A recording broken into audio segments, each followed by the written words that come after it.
Thank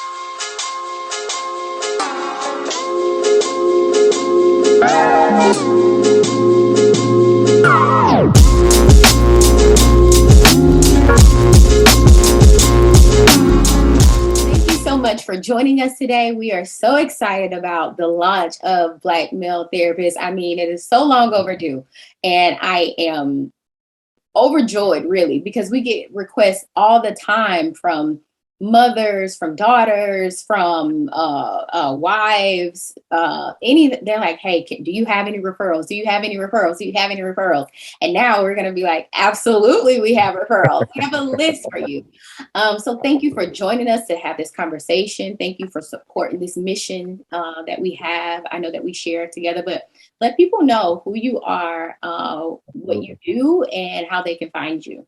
Alphonso Nathan. People call me Fonza Therapist. I'm stationed outside of Philadelphia, Pennsylvania. I'm a licensed professional counselor. I've been in the private practice since about the age of 25, 26. And early on in my private practice journey, I was doing really well, making amazing money. But there was something wasn't feeling right. And it wasn't until I was scrolling through Instagram, I looked at a meme, and the meme said, Black people go to jail, white people go to therapy. Yeah. And that really hit me, and it took me back because I'm looking at my caseload, and there was nothing but people that didn't look like me that I'm helping out. Wow. And I realized that I'm part of the problem.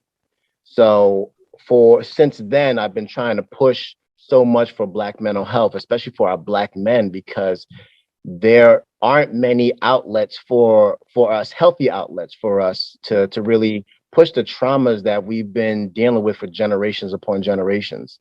And I think mental health needs to be talked about just as much as physical health is talked about. And that's my plan. That's my purpose to push that so you guys get sick of hearing it, then I'll push it again. So I'm really excited. I've been working with so many individuals from sports players to just little kids. So it's an amazing experience, an amazing journey for me. Yeah, and that's really what I wanted to kind of get you on so we can talk about some of that, like these barriers of even the fact of getting men to talk more about mental health. Yeah. And what is preventing us to being able to access services or even making it a priority? So I know it's really loaded, but let's start with having that conversation around mental health with Black men, or even like if you're a parent and you want to raise your son to start having mental health as a priority, how can we do that? Absolutely. Like I said, for a long time, we've been conditioned as Black men to keep our feelings inside, because if you show vulnerability, people would laugh at you. People would make you feel like you're not a man. So for generation upon generations, we've been taught to not express ourselves, but that's not the healthy way, because everything's an energy, and energy doesn't die, it just transfers. So keeping all those things in, we think we're keeping it in, but it's just coming out in different ways. It's going out into unhealthy behaviors with aggression, with just impulsive situations. We're not really helping ourselves by just keeping these things in. So we have to really try to change that narrative of what masculinity is, and it's okay to ask for help. But then the other thing is like, okay, now we want to ask for help. Now where do we go? Because there are only 4% of Black therapists in the U.S., and that's a percentage that needs to continue to raise. And I think what's happening now in these next couple of years or so, we're going to see that shoot up just because of just the push of mental health for our Black and brown people. But just even for that 4%, people still need to know where to go. And I think we need to be able to have places and aspects that are meant for us to show the best of the best, and what we can offer. Yeah. How important is it for there to be um, representation for Black men? Like, what if you Absolutely. don't have, you're in a therapy desert, right? And you're like, Mhm. hey, I don't even have any Black therapists around here. My only option is a white man. And I don't feel Yeah. comfortable going through that. Like, how are we, Yeah. what's the Yeah. important? Well, what I would say, the each therapist are going to be equipped to help, can be able to help you out. But the thing is, I really think representation is important, especially in a population that we are in, because sometimes you just don't want to overly explain certain situations that, to somebody that hasn't lived with it. Like, so you don't want you to overly explain, what it feels like, when police lights are behind you, that anxiety that you're feeling. Like, being a Black man, to another Black man, we know that. We don't need 10 minutes to explain how that feels and why that happens. You know what I mean? So sometimes, having that representation can really allow us to get down to the deep trauma that's been blocked by just so much walls that's being put up. So if there's some commonality there, it allows quicker healing and even better healing. Yeah. So if I'm a parent and I have a son and I want to make this a priority, right? I Yeah. want my son to make mental health an issue and I don't want it to be so taboo or looked at as a weakness. How can I start having that conversation where I'm starting to build that culture of mental health is a priority in our lives? Absolutely. That's a great question. I think for parents, you talk about it for yourself. You know what I mean? So because a lot of times we, we try to point the finger. Okay, you're anxious. You're anxious, and the kid feels like, man, is it just me that has to work on this? No, but if you're in a family dynamic, the whole family needs to work on something. So I think a great way to push these topics is, having that conversation with your kids, or just even with what's going on with you, like, dealing with anxiety, dealing with any type of situations. I think that's a great way to even show, that mental health needs to be talked about for everybody. And it doesn't always have to be about the bads. It can be about, just again, how we can declutter our minds. You know what I mean? What we need to do to get our mental right. Working on self-care, working on self-esteem. So when we think about mental health, we always think about just the negatives, the quote unquote crazies. But at the end of the day, mental health, affects everybody. That's your health of your mind. So we got to talk about, okay, what can keep my mind sharp? What can keep me energized? What can keep me motivated? We can start there. And then if we're feeling like, man, it's hard for me to be motivated, all right, let's figure out what needs to happen. Like, let's figure out what's going on, why you're not being motivated. This, and again, talking with parents, this is what helps me be motivated. I'm exercising, I'm eating right. I'm trying to see what I can control and what I can't control. Like, have that conversation with your kids on that aspect. I think it'll be important. And again, the less we talk, the more we talk about it, the less taboo it feels, Yeah. because we're so used to, sweeping things under the rug, or just praying it out. And a lot, not everything needs to be prayed out. I'm a devout religious individual. And some things, we have to realize that, sometimes therapists are maybe God's, answering, Yeah. to your prayers, Yeah. things like that. So we have to, work on all those situations. But, I'm excited where this is going, for just mental health in our community. Yeah. What about the opposite of that? If you have a partner and you're like, hey, I want to build that mental health, or I'm seeing some things and I think that therapy will probably be good, or even just to be able to talk about it. Do you go at it the same way as you would with a child? Do you try to talk about your things to your partner and Yeah. hope that would work? Or like how can Well, the thing is, it all depends on the situation. You know what I mean? So, sometimes, yeah, you start it with yourself. Hey, I've been going to therapy. This is what's going on. We can start with, as let's have a group session. Have a partner session. You can start in that situation, to kind of help. that, but also, you know, look at the influencers that are out there, the Charlemagne the Gods, the Taraji Hensons, those individuals that are talking about mental health. You know, Meek Mill talking about like finding ways to make therapy cool again.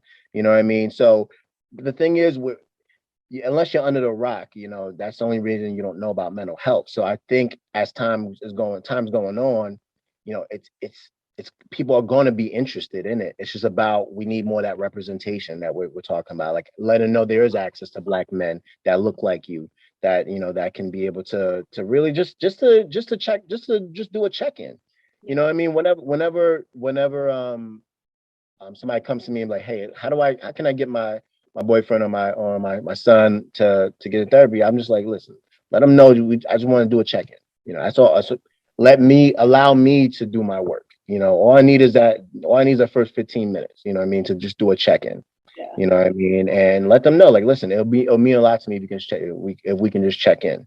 You know, Yeah. and like instead of just saying you, use we, and that takes the guard down as well. Yeah. You know. Yeah.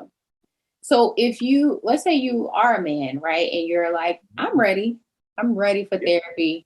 What are some barriers that may be in my way from even getting therapy? Absolutely. Sometimes you know, we think that therapy is a rich man's, treatment. Yeah. So we think that if we can afford it or not, you know, but you have to understand there are different ways that you can be able to obtain therapy, whether through insurance, if you have employer assistance programs. If you don't have insurance, then there are different organizations that can be able to provide free therapy as well, to kind of help with that. There's so many different ways, especially having a directory, knowing who takes what and how what's the pricing as well. It's not something that's going to break the bank. And I think it's important. The thing is, if we can buy certain other things for ourselves, I think we can be able to afford therapy once a month. Right. You know what I mean? Or if need be. So Right. You're looking at it, if you change the way you look at it, right? If you look at it as yeah, an investment in yourself, like yeah, I'm going to get this massage, but instead I might go to therapy or, same thing. yeah. It doesn't have to be, for certain situations, you may not need a weekly session. You know Right. what I mean? Right. So if you want to just do a check-in, like I go to therapy. I go to therapy once a month, Hmm. and just to continue to get that to take that mental have my mental clarity, to kind of declutter my mind. Right. So it's just you prioritize what you feel is important, and you can make that work. And you don't have to break the bank in order to work on your self-care. But again, kind of just see what you want to do. See, and I think a lot of people feel surprised on just if they know how to access it and how much they can benefit from it. They can really change their mindset. Right. I'm really big on meeting people like where they are, right? So if someone is like, hey, okay, I'm ready to start putting my mental health as a priority, but I don't think I'm quite ready for a therapist just yet. Like I'm not ready to go there yet. What are some other options that they can get into? I mean, I think everybody can benefit from self-care, so just making sure you're eating right, you're exercising, you're seeing what's worth your energy and what's not, kind of just doing self check-ins. I think everybody can benefit from therapy, but you feel like if you're not right there, you're not there yet. There's always books you can look at. There's always YouTube videos, following some therapists on there's a big emergence of therapists providing information online now, which is good. But at the end of the day, I still think everybody needs to do a check-in, for with a therapist. But if you're not ready yet, there's so much information online. Yeah, the other things that they can do. That's very true. Absolutely. How do you decipher from, because it's so, like you said, it's so much online. How do I know what's true or not? Because anybody can put information out there and say, hey, Yeah, I'm a absolutely. therapist, and you don't Listen, really know, and you're just listen, listening. I'm real big with fact checking. You know what I'm saying? So first, know your sources. You know what I mean? If it make sure that the person is a licensed clinician. You know what I mean? That's for if it's talking about therapy, make sure that the resource or the person that's coming from, what's their schooling, what's their background.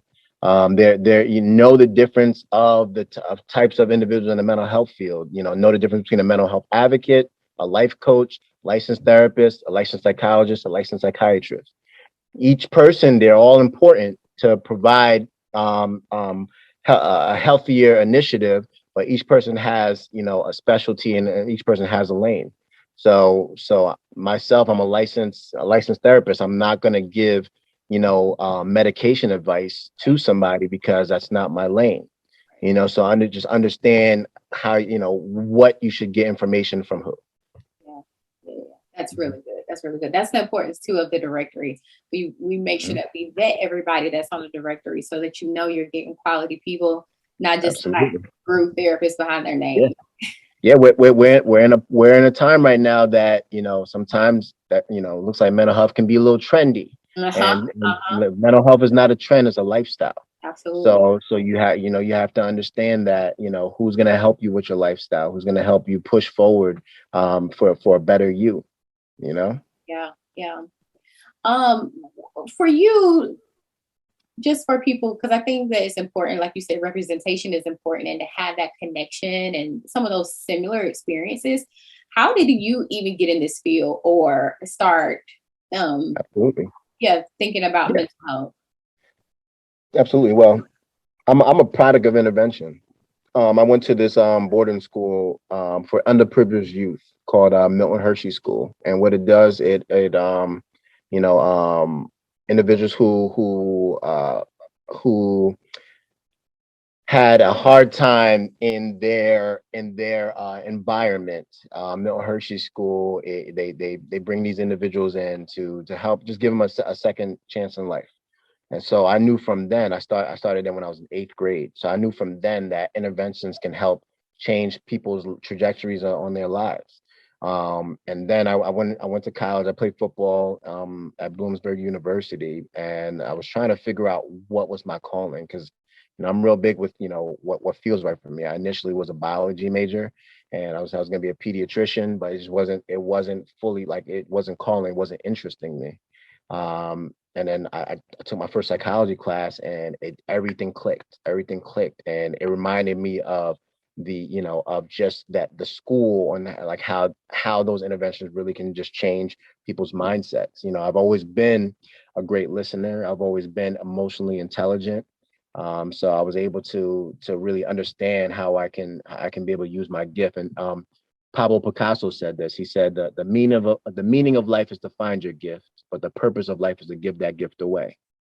So I started finding my gift in psychology, and I was like, well, how can I give it away? And then that's when I started realizing what I can do with giving that knowledge in a therapeutic setting, the right knowledge in a therapeutic setting, to help people in life. And I've been fortunate enough to not only make this a great career for myself and my family, but save a lot of lives, and help enhance people's lives. Yeah, that's awesome. That is so awesome. What is one thing that you would want people or men or listeners or viewers to take from this conversation today about mental health and the Black man? Absolutely. One thing I want to let you know: try it. You can't knock it unless you try it. Try it out. You know what I mean? It's not a taboo thing. We're in a new time, new generation. We've all been struck with trauma, and it's just about what do you do with it? We can talk about it. Now it's like, okay, what's the next step? And therapy can help you with that next step. Again, you don't have to be on a psychotic break to get therapy. You can just have some, trying to figure out what you want to do next in life. You feeling a little bit stressed right now with work, school, kids. Well, I can help process what do you need to prioritize first, second, and third.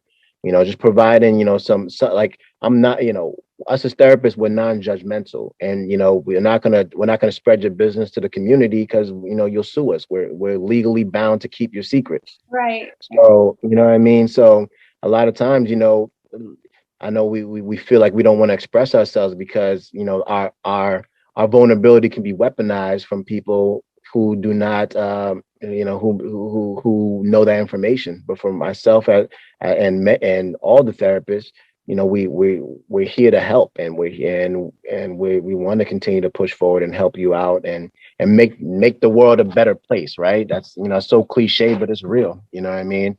We've all dealt with trauma during the pandemic, during the George Floyd murder. All these things have brought awareness into why us as a people need to be able to have our own, but need to be able to continue to grow and better the next generation and next generation. Because we talk about breaking generational curses. This is part of it. This is about really doing the work. You can't just tweet break a generational curse. You got to do the work, and listen. It's a lot scarier, and anticipating to actually sitting down with me. Yeah, I agree. I love that. I love that. Thank you again so much for joining us. But let people know again who you are, what you do, and how they can find you or follow you. Absolutely. It's Alphonso Nathan. You can follow me on Instagram at Fonza Therapist. Also on you can Google me. I find Fonza Therapist. TikTok, Fonza Therapist. Brightside Counseling is the practice I am part of, and Brightside Medical Associates is the psychiatric practice that I also own as well. So yeah, anything on Google with Alfonso or Alfonso Therapist, you can hit me up. You can hit me up on any of my DMs if you have any questions. I'm always willing to help out and answer them. So thank you. Thank you so much for joining us. Absolutely.